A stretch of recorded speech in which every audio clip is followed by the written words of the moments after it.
Hello guys, pregnancy കഴിഞ്ഞിട്ട് എൻ്റെ first വർക്കൗട്ടാണ്. Home വർക്കൗട്ടാണ്. അതുപോലെ തന്നെ എന്നെ ട്രെയിൻ ചെയ്യിക്കുന്നത് എൻ്റെ ഹസ്ബൻഡ് തന്നെയാണ്. അപ്പോൾ നമുക്ക് എങ്ങനെയാണെന്ന് നോക്കാം. കഴിഞ്ഞ് 2 ഷോൾഡറും ചെയ്യണം.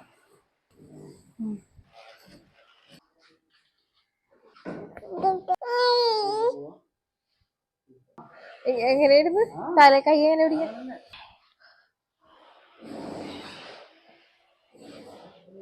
കൗണ്ട് ചെയ്തില്ലേ?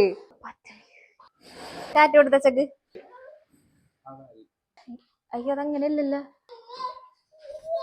അയ്യോ, ഒരു സുഖമില്ല. ഇത് പൊക്കി പിടിക്കണോ?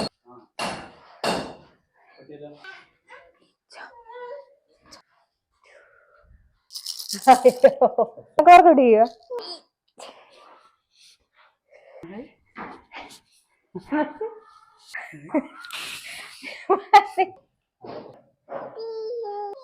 നമ്മൾ കുറച്ച് ചെയ്തപ്പോ തന്നെ നല്ലോണം ടയേർഡ് ആവുന്നുണ്ട്. ഫസ്റ്റ് ഡേ ആയതുകൊണ്ട് കുറച്ച് ടഫാണ്.